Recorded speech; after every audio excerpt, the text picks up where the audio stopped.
Littérature. Curiosité. Histoire. Ouverture d'esprit. Sexualité. Point de vue. Imaginaire. Partage. Culture. C'est le podcast de Steve Aldeman. Bonjour à tous, j'espère que vous allez bien. Aujourd'hui, bienvenue dans ce podcast consacré à une partie du site internet des éditions Humanis. Il y a quelques années, alors que je cherchais des informations pour optimiser ma recherche d'éditeur, je suis tombé sur le site internet des éditions Humanis.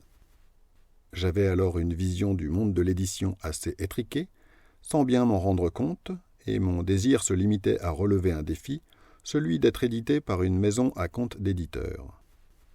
Pourtant, j'ai découvert, avec le temps, qu'une bonne connaissance du marché du livre peut être très bénéfique.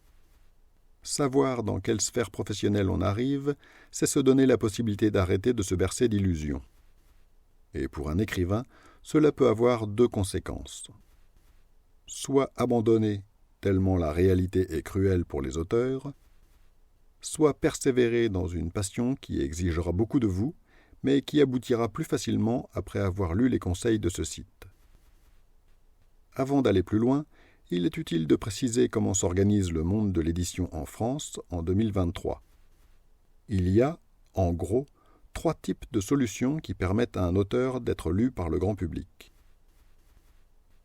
Les éditeurs à compte d'éditeur. Ce sont les maisons d'édition traditionnelles, celles auxquelles on pense tout de suite.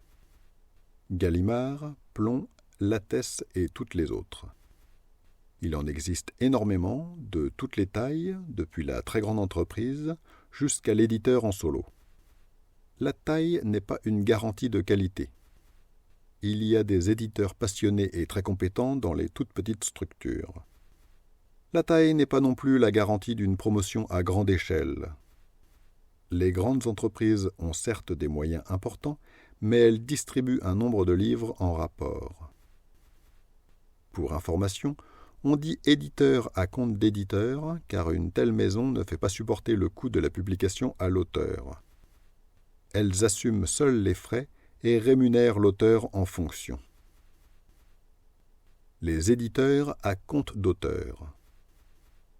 Pour simplifier, il s'agit d'imprimeurs qui proposent des services payants aux auteurs, plus ou moins fournis suivant l'entreprise. L'auteur prend donc à sa charge l'intégralité des frais. S'il veut vendre un livre, il devra d'abord le concevoir de A à Z, ce qui suppose de maîtriser pas mal de compétences. Puis il devra en acheter un stock pour essayer de l'écouler tout seul. L'éditeur à compte d'auteur ne fera rien pour améliorer votre style, ne relira pas votre texte, et vous ne pourrez pas le tenir pour responsable de vos échecs en aucun cas. Il a imprimé votre livre, parfois en vous valorisant de façon intéressée, afin que vous passiez par lui et pas par un autre, mais ça s'arrête là. L'auto-édition. Depuis l'arrivée d'acteurs comme Amazon KDP, il est possible d'assumer la totalité du travail de publication seul, grâce à des prestataires de services qui non seulement vous facilitent la tâche, mais qui rendent cette aventure tout bonnement possible. Ils donnent accès à un réseau de distribution, alors qu'il n'existait pas de solution de ce genre auparavant. Les nouvelles technologies ont notamment permis l'impression à la demande, qui n'était pas gérable jusque-là. Et l'émergence des e-books a accru cette possibilité de toucher des lecteurs du monde entier. Avec un acteur comme Amazon, vous pouvez mettre à la vente vos écrits vous-même, et il est possible que vous en vendiez quelques-uns sans même vous en apercevoir. En revanche, pour en vendre plus qu'un nombre confidentiel, ce sera extrêmement difficile. Quelle que soit la solution qu'un auteur choisit, la tâche sera ardue pour lui et le but de cet article est précisément de vous faire comprendre pourquoi en lisant les explications qui figurent sur l'excellent site des éditions Humanis à la section « Conseils aux auteurs ». Car ce site a une particularité que j'ai rarement trouvée ailleurs, il explique sans langue de bois ce qu'est le monde de l'édition. Contrairement à bon nombre d'intervenants qui ont intérêt à brosser les auteurs dans le sens du poil, il ne vous cache pas une partie de la vérité en édulcorant les difficultés.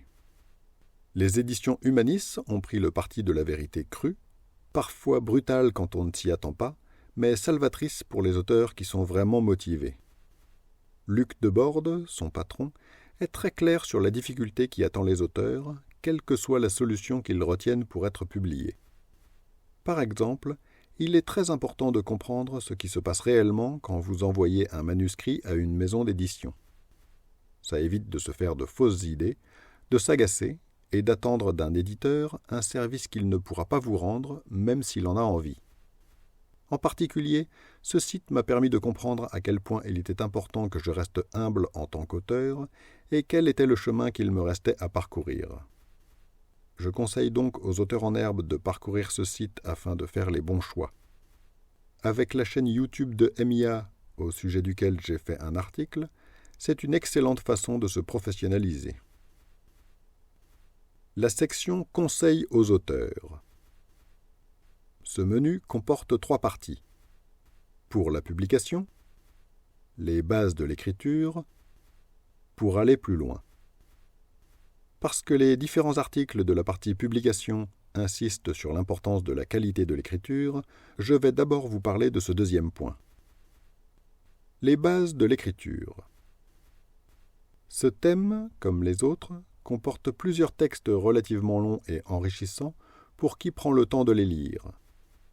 Il se concentre sur la qualité de l'écriture parce qu'écrire une histoire qui manque de qualité n'a aucune chance d'intéresser les lecteurs. Le rédacteur du site vous invite à vérifier si vous maîtrisez les bases et il donne des explications sur ce que doit être une histoire, une intrigue et comment l'optimiser. Entre autres, il invite les auteurs à savoir couper dans leur texte, à construire des personnages efficaces, à identifier votre cible, vos lecteurs types, et à savoir faire appel aux bêta-lecteurs. Pour ceux qui se sont déjà renseignés, ça donnera peut-être l'impression que ce sont des sujets qui n'ont rien d'originaux, mais le grand avantage de ce site, c'est qu'il est très efficace dans sa façon de traiter ces sujets. D'abord, son patron, Luc Debord, est éditeur lui-même et ça se voit. Ensuite, il a enrichi ses conseils de citations d'auteurs connus et surtout, il a truffé ses explications d'exemples convaincants et bien choisis. Ce sont ceux-là qui m'ont beaucoup aidé à mûrir mes points de vue, qui pour certains étaient construits sur du sable. Pour aller plus loin. Ce menu propose de se questionner sur sa démarche d'auteur. En particulier, dans le sujet « Écrire pour soi », sont abordées les différentes motivations qui peuvent amener un auteur à raconter sa vie. C'est un désir qui touche beaucoup d'écrivains, en témoigne la moitié des livres qui sortent chaque année et qui sont plus ou moins autobiographiques. Or, il faut faire une différence essentielle entre mettre de soi dans un livre et parler de soi. L'écrit nombriliste est très fréquent, et voici une citation du site attribué à Stephen King qui résume assez bien la situation. Je cite « La vie de la plupart des gens est sans intérêt. Si vous tenez vraiment à raconter votre vie, faites-le dans un bar, très tard la nuit, si le barman est assez aimable pour vous écouter. Et n'oubliez pas de consommer pour le payer de sa peine. » Fin de citation. Ce passage n'est pas très gai à lire, surtout si on pense que notre vie vaut qu'on la fasse lire à d'autres. Mais il est tout de même essentiel de se confronter à cette idée, sous peine de voir son ego souffrir quand les ventes ne décolleront pas et que les critiques seront mordantes. Une autre partie, intitulée « Talent et génie », apporte plus d'espoir. Je vous laisse la découvrir. La partie « Pour la publication ». Pour ma part, c'est en lisant cette section que j'ai appris le plus. Et pour ne rien gâcher, l'auteur de ces conseils est à la fois honnête et drôle. Si ce qu'il dit peut paraître désespérant, ça passe bien quand même. Parmi les différents sujets abordés, la vérité sur les éditeurs permet de se mettre en jambe, l'envoi du manuscrit est éclairant, combien gagne un auteur est un petit bijou de réalisme et permet de se faire une idée des vrais chiffres du monde du livre. En plus, c'est très bien documenté. Mention spéciale au dernier passage, la vie de Michel, qui a dû prendre du temps à rédiger. Je ne vais pas vous citer ici tous les autres articles, mais je vous invite chaleureusement à les lire, ne serait-ce qu'en diagonale. En conclusion, si vous avez un ego démesuré, vous n'allez pas apprécier. Si vous êtes susceptible, vous n'allez pas apprécier non plus. Si vous aimez vous complaire dans de fausses idées qui vous confortent dans votre vision, ce site n'est pas pour vous. En revanche, si vous aimez la vérité, rien que la vérité, et que vous êtes passionné, alors foncez. Vous trouverez rarement autant d'aide sur un même site. Vous pouvez découvrir les liens en description pour approfondir les sujets dont j'ai parlé. Si vous avez écouté cet épisode en podcast, je vous invite à vous rendre sur mon site stevehaldeman.com pour y trouver les liens en question, d'autres articles, ainsi que les romans que j'ai écrits et ceux qui seront bientôt publiés. Je vous souhaite une excellente journée et à bientôt dans un prochain épisode.